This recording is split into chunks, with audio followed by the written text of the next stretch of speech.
এটা হচ্ছে মুভির দ্বিতীয় অংশ। প্রথম অংশ এই ভিডিওর কমেন্টে পিন করা থাকবে বা ডেসক্রিপশন বক্স থেকে দেখে নিতে পারেন। আপনাদের কাছে অনুরোধ থাকবে আপনারা আগে প্রথম পার্টটা দেখে আসুন। প্রথম পার্ট না দেখলে দ্বিতীয় পার্টের কিছুই বুঝতে পারবেন না। তো প্রথম পার্ট যেখানে শেষ করেছিলাম এরপর থেকেই দ্বিতীয় পার্ট শুরু করছি। জাগি এরপর ইউরো টানেলের দিকে যায়, যেখান থেকে আর কি শিপ সরাসরি লন্ডনে গিয়ে দাঁড়ায়। কিন্তু এখানে এত হাই সিকিউরিটি ছিল, জাগি বুঝতে পারে এদিকে যাওয়া তো দূরের কথা, বেশিক্ষণ এখানে দাঁড়িয়ে থাকলেই ধরা পড়ে যাবে। জাগি এরপর একটা ক্যাম্পে গিয়ে ওঠে, যেখানে তার সাথে ইকবালের দেখা হয়। জাগি ইকবালকে বলে, দেখ, সোমবারের আগে যে কোনো মূল্যে আমাকে লন্ডন পৌঁছতে হবে। তখনই ওই দুজন লোক এখানে আসে। মনে আছে পলিথিন মুখ থেকে খুলে ফেলায় ফ্রান্সের পুলিশ তাদের ধরে ফেলেছিল। আর 5 সেকেন্ড যদি ইকবাল শ্বাসটা ধরে রাখতে পারতো তো আজ তারা সবাই লন্ডনে থাকতো। জাগিকে দেখে মারতে শুরু করে। পাশাপাশি তারা জাগির কাছে টাকার অফার করে। জাগি বলে, আমাকে একটা ফোন করার সুযোগ করে দাও, আমি টাকার ব্যবস্থা করছি। এরা তো লুবে পড়ে যায়। এখানকার একজন লোকের কাছ থেকে একটা ফোন এনে দেয়। তো লুচ্চা জাগি কি করে জানেন? কার্তিকাকে ফোন করে বলে, ও ম্যাডাম, আমি ফ্রান্স চলে এসেছি, 2-3 দিনের মধ্যেই লন্ডন আসছি, বিয়ে ভাঙার তাড়াতাড়ি ব্যবস্থা করো। কার্তিকে হঠাৎ জাগির ফোন পেয়ে আবার বলছে ফ্রান্স চলে এসেছে। কনফিউশনে পড়ে যায়। জাগিকে কি উত্তর দেবে? এসে বলে, ফাজলামো বাদ দে জাগি। জাগি বলে, আরে সত্যিই রে, আমি ফ্রান্স চলে এসেছি। ওদিকে এরা যখন বুঝে যায় জাগি তাদের বোকা বানাচ্ছে, এরা জাগিকে অনেক মারে। জাগি এত অত্যাচার সহ্য করেও কার্তিকের সাথে কথা বলেই যাচ্ছে। মার খেতে খেতে একটা সময় জাগি অজ্ঞান হয়ে যায়। সিন আসে হাসপাতালে। গৌতম জাগির খবর পেয়ে হাসপাতালে এসেছে। জাগি গৌতমকে দেখে বলে, হ্যালো দাদা। এই বেটা পাগল, দুজনেই মরে যেতাম। ফাজলামির একটা লিমিট থাকা দরকার বেটা। জাগি এরপর তার এমন কাজের জন্য গৌতমকে সরি বলে। গৌতম এরপর জাগিকে নিয়ে আবার এয়ারপোর্টে যাওয়ার জন্য বেরিয়ে পড়ে। তবে মারফাতিয়া ফোন করে জানায়, আগের ফ্লাইট তো ক্যান্সেল হয়ে গেছে স্যার, আর এখন কোনো ফ্লাইট অ্যাভেলেবল নয়, আজ আর কিছু করারও নেই। তো জাগি রাস্তা দিয়ে যাওয়ার সময় সমুদ্র দেখে দেখে যাচ্ছিল। একটা সময় জাগি গৌতমকে জিজ্ঞেস করে, সমুদ্রের ওই পারে কি দাদা? গৌতম যখন বলে লন্ডন, কথাটা শুনে হে হে কি কি কি বললে দাদা? দাদা প্লিজ একটা মিনিটের জন্য গাড়িটা দাঁড় করাও না, একটু দেখতে দাও প্লিজ। এত কাকতি মিনতি করছে দেখে গৌতম গাড়িটা দাঁড় করায়। জাগি বলে, এবার হাতটা একটু খুলে দাও না, একটু নেমে দেখি। গৌতম বলে, তুই আমাকে এতই বোকা পেয়েছিস? দেখো দাদা, তুমি তো এমনিতেই আমাকে ডিপোর্ট করে দেবে, পালিয়ে কোথায় বা যাবো, প্লিজ প্লিজ। তবে গৌতম এখন আর জাগিকে একা ছেড়ে দেয় না।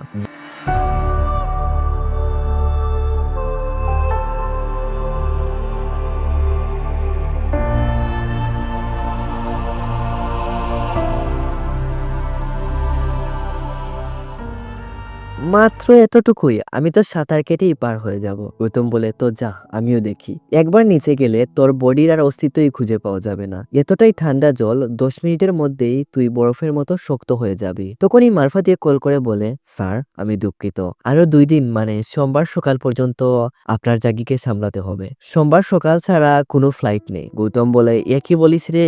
জাগি তো ভীষণ খুশি। তোকে আমার আরো 2 দিন সামলাতে হবে। তো আমার কাছে দুটো অপশন আছে। প্রথম অপশন এটা। জাগি বলে, আরে দাদা তুমি কি যে বলো, তুমি যেরকম বলবে আমি ওরকমই চলবো। গৌতমের পর জাগিকে নিয়ে একটা রেস্টুরেন্টে যায়। খাবার খেতে খেতে দুজন গল্প করছিল। তখনই একটা মেয়ে জাগির কাছ দিয়ে চলে যায়। গৌতম বুঝতে পারে জাগির মেয়েটা ভালো লেগেছে। ওদিকে আবার সিঙ্গেল। গৌতম জাগিকে কিছু টাকা দিয়ে বলে, যা কথা বলে আয়। তো জাগি মেয়েটার সাথে গিয়ে কথা বলে। মেয়েটা জাগির উপর ইমপ্রেস হয়ে তার বাড়ির ঠিকানাটা দিয়ে দেয়। জাগি যখন গৌতমকে গিয়ে বলে ওখানে পৌঁছে দেওয়ার জন্য, গৌতম বলে, আমি তো ড্রাইভার নাকি রে, হাই কমিশনার অফিসার, তোকে 2 দিন পরেই ডিপোর্ট করব। জাগি বলে, আরে দাদা, আমি কখন তোমাকে আমার ড্রাইভার বললাম? তুমি তো আমার গুরু, আর তুমি যেরকম ভাবছো আমি কিন্তু ওরকম না, খুবই ভালো একটা ছেলে। গৌতম বলে, তোকে আমি ভালো করেই চিনি। আচ্ছা চল, যাই হোক, তোর ফাজলামো থেকে তো কিছুক্ষণ মুক্তি পাবো। কিছুক্ষণ পর তারা দুজন ওই মেয়েটার বাড়ি পৌঁছে যায়। এখানেই একটা কাপড়ের দোকান ছিল।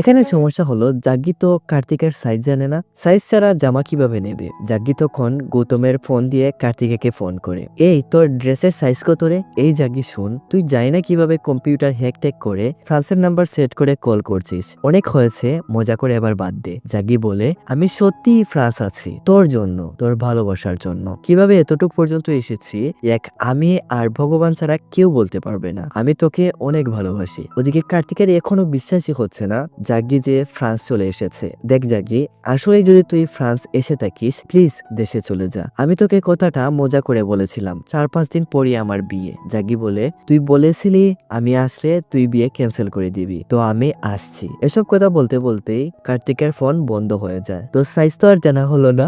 জাগ্গি তার মন থেকে কার্তিককে অনুভব করে লোকটাকে একটা সাইজ দেখায়।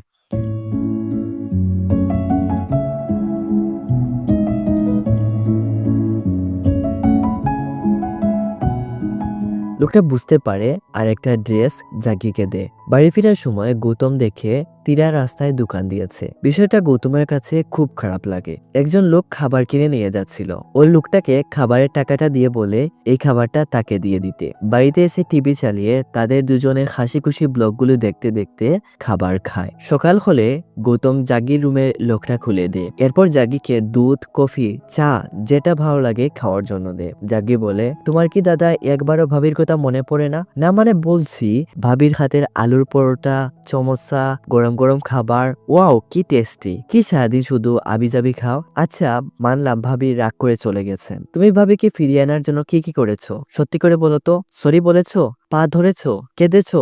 না, কিছুই করেনি। কিন্তু আমাকে দেখো, কোথায় ইন্ডিয়া আর কোথায় ফ্রান্স। গৌতম বলে, আমি কেন তীরাকে সরি বলবো আর পা ধরবো, ও নিজের ইচ্ছেতে আমাকে ছেড়ে চলে গেছে। আর তোর কথা বলছিস, তুই তো স্ট্রোকার। জাগি গৌতমের ফোন থেকে তীরাকে কল করে।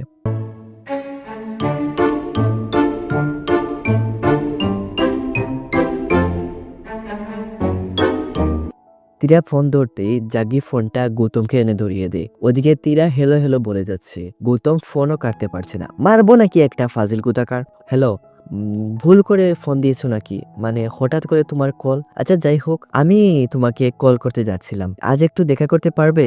দুজন একসাথে বসে লাঞ্চ করবো।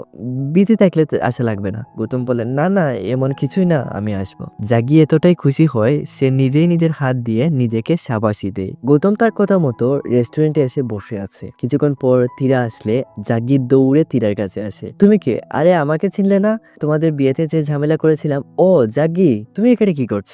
জাগি বলে, সামনেই আমার বিয়ে, তো আপনাদের ইনভাইট করতে এসেছি। ও আচ্ছা, কনগ্রেচুলেশন। গৌতম বলে, জাগি যা, তোর জন্য খাবার অর্ডার করে খা গিয়ে। তীরা বলে, আমি তোমাকে এখানে এর জন্য ডেকেছি কারণ গৌতম তোমার আর আমার কোথাও যায় না, তোমার সাথে আমার কোনো জিনিসেরই ভালো বন্ডিং নেই। আমার অফিসে একজন সিভিল লয়ার ছিল, আমি তার সাথে কথা বলে আমাদের ডিভোর্স পেপার তৈরি করে নিয়ে এসেছি। গৌতম দেখে তীরা আগে আগেই কাগজে সাইন করে বসে আছে। রাগে অভিমানে কষ্টে, যদিও এরকম একটা পরিস্থিতির মোকাবেলার জন্য গৌতম মোটেও প্রস্তুত ছিল না, তবে তীরার এমন বিহেভ তাকে ভীষণ কষ্ট দেয়। রাগ করে জাগিকে নিয়ে রেস্টুরেন্ট থেকে বেরিয়ে আসে। এদিকে এমনিতেই গৌতমের মুড ঠিক নেই। রেস্টুরেন্টের পাশে একটা শপ ছিল যেখানে কিছু সুইমিং স্যুট ছিল। এগুলো দেখে জাগ্গি দাঁড়িয়ে যায়। জাগ্গি আসছে না দেখে গৌতম জাগ্গির কাছে যায়। আমি যদি এই স্যুটটা পেয়ে যেতাম তো সাঁতার কেটে চলে যেতাম, 20 কিলোই না মাত্র। তবে গৌতমের ফেসের লুক দেখে জাগ্গি বলে, না না কোনো সমস্যা না, অন্য কোনো সময় দেখা যাবে। গৌতমের পর জাগ্গিকে সুইমিং পুলে নিয়ে যায়। 20 কিলোই না মাত্র, দেখি তো তোর আজ সুইমিং। কিন্তু জাগ্গি সুইমিং পুলের এক সাইড থেকে আরেক সাইডে যেতে না যেতেই হাঁপিয়ে যায়। কিন্তু গৌতম আজ এত সহজে জাগ্গিকে ছেড়ে দেয় না। তুই তো সুপারম্যান না, ভালোবাসা তোর তো সুপার পাওয়ার। যা, একটা সময় জাগ্গি যখন আর পারছিল না, ইংলিশ চ্যানেল ক্রস করে ফেলেছিস। জাগ্গি, তুই কখনো ইংলিশ চ্যানেল ক্রস করতে পারবি না, এটা তোর মাথায় ঢুকিয়ে নে। ওই মেয়ে তোর জন্য অপেক্ষা করছে না, ও নিজের ইচ্ছেতে বিয়ে করতে যাচ্ছে। অনেক হয়েছে, এবার নাটক করা বাদ দে। বাসায় গিয়ে গৌতম জাগ্গিকে একটা রুমে বন্দি করে দেয়। গৌতম একদিকে তীরার এমন বিহেভে এতটাই কষ্ট পেয়েছে, তার উপর জাগ্গির এমন পাগলামি দেখে না চাইতেও ও জাগ্গিকে কষ্ট দিচ্ছে। আসছে। সবকিছু ভুলে যাওয়ার জন্য ড্রিঙ্ক করে। পরের দিন সকাল সকাল তীরা এসে গৌতমকে ডেকে তুলে। তীরাকে দেখে গৌতম তো অবাক, ও এখানে কি করছে? তীরা বলে, তুমিই তো আমাকে কল করেছিলে, আমি ঘুমিয়েছিলাম, এর জন্য বুঝতে পারিনি। উঠে দেখি 10টা মিস কল। গৌতম জাগ্গির রুমের দিকে তাকিয়ে দেখে জাগ্গি পালিয়েছে। একটা চিঠির মধ্যে লিখে গেছে, আমি যাচ্ছি দাদা, আমি জানি না আমার ভালোবাসাকে জয় করতে পারবো কিনা, তবে আমি এত সহজে হাল ছাড়বো না। আমি এর শেষ দেখেই দম নেব। আর তুমি আমার জন্য অনেক কিছু করেছো, নিজের ভাইয়ের মতো যত্ন করেছো। তোমার এই ঋণ আমি শোধ করতে পারবো কিনা তাও জানি না। তোমার ওয়ালেট থেকে কিছু টাকা নিয়েছি, পারলে মাফ করে দিও। সমুদ্রে নামার আগে জাগ্গি কার্তিকের কাছে একটা ভয়েস মেসেজ পাঠায়। যদিও তার অনেক দেরি হয়ে গেছে, কিন্তু ও যদি বেঁচে থাকে তো সে কার্তিকের সাথে দেখা করবেই। গৌতম তীরাকে সরি বলে, কারণ গৌতম তীরাকে এসবে ইনভলভ করেছে। তীরা বলে, এখন এসব ভাবার সময় না, কিভাবে জাগ্গিকে বাঁচাবো এটা ভাবো। এক কাজ করো, তুমি কোস্ট গার্ডের সাথে কন্ট্রাক্ট করো, আমি দেখি কি করা যায়। এখন আমাদের ঝগড়া ঝামেলা বাদ দিয়ে একসাথে সমস্যাটা সমাধান করা দরকার। তীরা আর গৌতম এরপর একসাথে জাগ্গিকে খোঁজাখুঁজি শুরু করে। ওদিকে জাগ্গিকে আমরা দেখি সাঁতার কেটে কেটে মাঝ সমুদ্রে চলে গেছে।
সিন আসে হাসপাতালে। গৌতম কার্তিকেকে ফোন করে বলে, তোমার কাছে যাওয়ার জন্য ইংলিশ চ্যানেল ক্রস করতে চেয়েছিল, কোস্ট গার্ড তাকে সময় মতো তুলেছে দেখে ও বেঁচে আছে। কার্তিকা বলে, ও পাগল হয়ে গেছে নাকি? আমি কি তোমাকে একটা কথা জিজ্ঞেস করতে পারি? আচ্ছা, ও যদি সত্যিই তোমার কাছে চলে যেত, তুমি কি তোমার বিয়েটা ভেঙে দিতে? কার্তিকা বলে, না, সত্যি কথা বলতে গেলে অবশ্যই না। আমি তো তাকে মজার অর্থে কথাটা বলেছিলাম, কিন্তু এখন কি করব বুঝতে পারছি না। গৌতম বলে, যে সিদ্ধান্তটা এবার নেবে ইমোশনাল না হয়ে বুঝে শুনে নেবে, কারণ লাইফটা তোমার। কিছুক্ষণ পর জাকির যখন জ্ঞান আসে, গৌতম কার্তিকের কাছে ফোন করে ফোনটা জাগিকে দে। এই, তুই পাগল হয়ে গেছিস নাকি? তোর এই পাগলামির কারণে তোর যদি কিছু হয়ে যেত, তুই কি আমাকে শান্তিতে থাকতে দিবি না? আমি সত্যিই তোকে অনেক ভালোবাসি, আমি এটা সিদ্ধান্ত নিয়েছি, তোকেই বিয়ে করব। তাড়াতাড়ি চলে জাগি, আমি তোর জন্য অপেক্ষায় আছি। দুজনেই অনেক ইমোশনাল হয়ে পড়ে। কার্তিকে এরপর তার বাবাকে গিয়ে জানায় ও জাগিকে বিয়ে করতে চায়। আঙ্কেল বলে, এখন আমি তোর কথায় বিয়েটা বন্ধ করে দেব? আমার বিয়ে আমি ঠিক করব। তো কার্তিকের বাবা রেগে মেগে কার্তিকাকে একটা রুমে লক করে দেয়। ওদিকে যে গৌতম জীবনে কোনো ক্রাইম করেনি, যার কাছে কখনো অন্যায় ছাড় পেত না, আজ সেই গৌতম নিজের কেরিয়ারের কথা ভুলে গিয়ে জাগির জন্য ফেক ভিসা পাসপোর্ট রেডি করছে।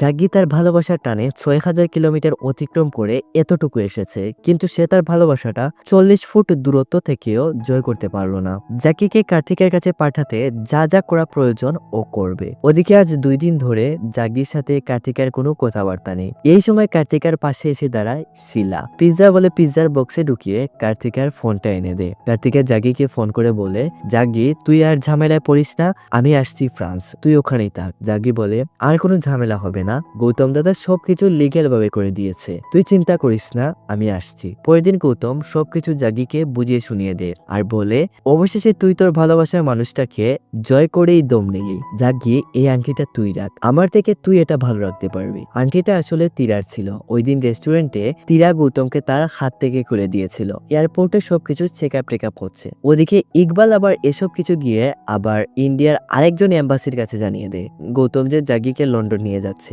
এটা যখন ফ্রান্সের অফিসাররা জানতে পারে তাড়াতাড়ি মারফাতিয়াকে নিয়ে বেরিয়ে পড়ে এয়ারপোর্টের দিকে। জাগি অনেক খুশি ছিল, তবে হঠাৎ পুলিশের গাড়ি দেখে তার হাসি চোখের নিমিষেই বিলীন হয়ে যায়। এরা গৌতমকে জিজ্ঞেস করে জাগি কোথায়। গৌতম বলে, জাগি কোথায় আমি কিভাবে জানবো? এসব উল্টোপাল্টা ইনফরমেশন আপনাদের কে দিয়েছে? আমি একাই লন্ডন যাচ্ছি। এয়ারপোর্টে সবার কাগজপত্র সবাইকে চেক আপ করা হয়, কিন্তু জাগিকে এরা কোথাও খুঁজে পায় না। তো ফ্রান্সের অফিসার ঠিক করে গৌতমের সাথে তারাও লন্ডনে যাবে। সঙ্গে মারফাতিও প্লেনে ওঠে। প্লেন ছেড়ে দিয়েছে, কিন্তু জাগি এখনো আসেনি। ওদিকে আমরা দেখতে পাই প্লেনের চাকার একটা বড় ডান্ডা ধরে জাগি বসে আছে। প্লেন আকাশে উড়ে গেলে প্লেনের চাকা যখন ভেতরে ঢুকে চারদিক বন্ধ হয়ে যায়, জাগি তখন বাতাস আর ঠান্ডা হাওয়া থেকে কিছুটা শান্তি পায়। সিন আসে ফ্ল্যাশব্যাকে। ইকবালই তাকে বলেছিল তার এক চাচাতো ভাই লন্ডনে থাকে। তাদের এত টাকা পয়সা ছিল না যে লিগেল ভাবে তাকে লন্ডনে পাঠাবে, তাই সে লাইফের রিস্ক নিয়ে প্লেনের চাকা ধরে লন্ডনে পৌঁছে যায়। তবে বলাটা যতটা সহজ, কাজটা এতটাও সহজ নয়। প্লেন যত উপরে উঠতে থাকে ঠান্ডাও তখন বাড়তে থাকে, যা একজন মানুষের পক্ষে সহ্য করা অনেক কষ্টকর। তবে অজ্ঞান হয়ে গেলে কিছুই বোঝা যায় না। তবে প্লেন ল্যান্ড করার আগে উঠে পড়তে হয়। বাকিটা আপনারা সিনেই দেখে নিন।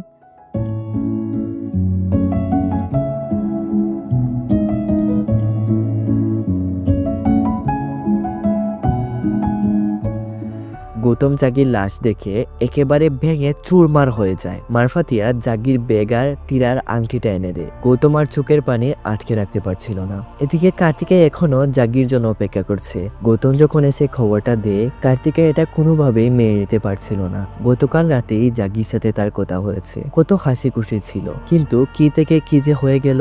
আর আমাদের আজকের মুভিটাও এখানেই শেষ হয়ে যায়। তো আজকের এই এক্সপ্লেনেশনটা আপনার কাছে কেমন লাগলো অবশ্যই কমেন্ট করে জানাবেন।